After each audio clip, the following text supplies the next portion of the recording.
चंपाकली बेटी, मैं तुम्हारे वापस आने की उम्मीद में तुम्हारे लिए खीर बना कर रखी थी। मैं सोच रही थी कि जब तुम वापस आओगी तब मैं अपने हाथों से तुम्हें खीर खिलाऊंगी। जानती हो बेटी, झुमकी को भी मेरी हाथ की ये खीर बहुत पसंद है, लेकिन दामिनी ने कभी मुझे अपने हाथों से झुमकी को खीर खिलाने नहीं दिया। एक दिन तो ऐसा भी हुआ कि उसने मेरे हाथ से खीर छीनकर फेंक दी और मैं उसे झुमकी को खिला भी नहीं पाई। उस दिन भी मैंने चुपचाप सब सह लिया, क्योंकि झुमकी को मैंने जन्म नहीं दिया था, इसलिए मैं हर बार चुपचाप सहती रही। लेकिन मैंने उसे जन्म नहीं दिया, इसका मतलब ये तो नहीं कि मुझे दुख नहीं हुआ। मुझे बहुत कष्ट हुआ था, लेकिन मैं किसी को बता नहीं पाई।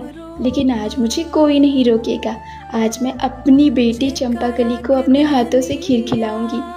मैं तो अब तक यही सोचती थी कि सिर्फ मैंने ही इतना कष्ट सहा है, लेकिन अब देख रही हूँ कि मेरी माँ ने भी उतना ही दुख सहा है।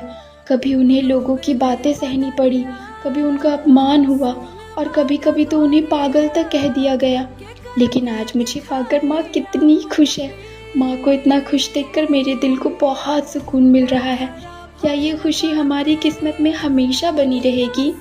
चंपाकली बेटी, जरा मुंह खोलो तो। आज मैं अपने हाथों से तुम्हें अपनी बनाई हुई खीर खिलाऊंगी। देखती हूँ आज मुझे कौन रोकता है।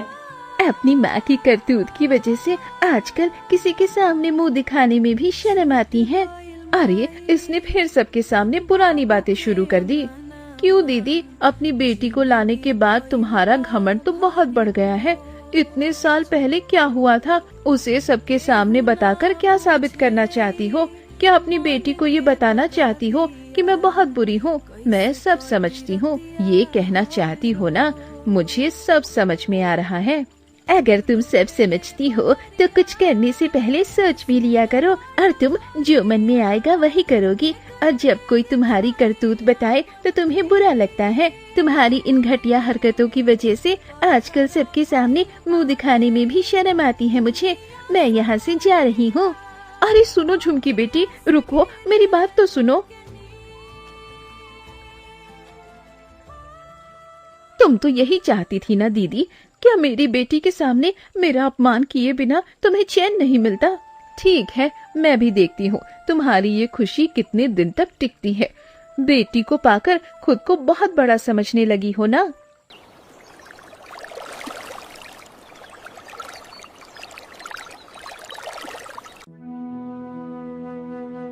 विक्रम बेटा, इतने दिनों तक कहाँ थे तुम? तुम्हारे पिताजी तो मुझे चैन से रहने ही नहीं दे रहे थे। दिन रात बस तुम्हारे बारे में ही बातें करते रहते थे। सच सच बताओ बेटा, तुम कहाँ गए थे? माँ, मैं अपने एक दोस्त की मदद करने गया था।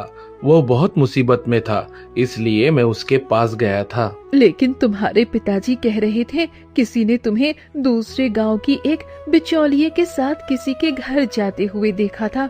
क्या ये सच है बेटा? हाँ माँ, यह बिल्कुल सच है, लेकिन इसमें परेशानी की क्या बात है? मुझे तो इसमें कोई समस्या नहीं दिखती। तो इसका मतलब तुम सचमुच गए थे? विक्रम, मुझे तुमसे ऐसी उम्मीद नहीं थी। मैं तो तुम्हारे पिताजी के सामने तुम्हारा ही पक्ष ले रही थी। अच्छा बताओ, कौन है वो लड़की? उसका परिचय मुझे भी देना तो। तुमने मुझे पहले क्यों नहीं बताया? तुम तो पहले ऐसे नहीं थे विक्रम, तुम अपनी माँ से हर बात बताया करते थे। अगर तुम्हें सचमुच कोई लड़की पसंद है तो बताने में क्या दिक्कत थी? मैं खुद जाकर उसे देख कर आती। लेकिन तुम खुद ही अकेले किसी के साथ जाकर अपनी शादी की बात करने लगे। ये अच्छा नहीं लगता। हम लोग अभी जिंदा है बेटा। माँ, इसी वजह से मुझे पिताजी के साथ किसी बारे में बात करना अच्छा नहीं लगता। वह बिना किसी बात को ठीक से समझे कुछ भी बोल देते हैं, और मुझे तो यह पता भी नहीं था कि वह एक बिचौलिया थे। मैं तो अपने दोस्त का पता जानने के लिए उनकी मदद ले रहा था, क्योंकि वे अच्छे इंसान थे, इसलिए खुद मुझे वहां तक छोड़ने भी आए थे, और संयोग से वह एक बिचौलिया निकले। बस इतनी सी बात थी। और माँ, आप लोग भी ना, आप लोग मेरे बारे में ऐसा सोच सकते हैं, ये जानकर मुझे बहुत बुरा लगा। मैंने कभी नहीं सोचा था कि आप भी ऐसा सोचोगी। विक्रम बेटा, मुझे तो हमेशा से तुम पर भरोसा था। तुम ऐसा कोई काम कभी नहीं कर सकते जिससे हमारे मान सम्मान को ठेस पहुँचे। मैं ये अच्छी तरह जानती हूँ। मैं इतने दिनों बाद घर लौटा हूँ माँ। कुछ अच्छा खाने को दोगी या फिर ऐसे ही बातें करती रहोगी? इधर तो भूख के मारे मेरे पेट में चूहे दौड़ रहे हैं। आपसे ज्यादा तो चंपाकली। नहीं नहीं, ये मैं क्या कहने वाला था। क्या हुआ बेटा, कुछ बोलते बोलते अचानक रुक गए? अच्छा रहने दो वो सब, पहले तुम हाथ मुंह धो लो, मैं तुम्हारे लिए खाना लेकर आती हूँ। चलो बच गया।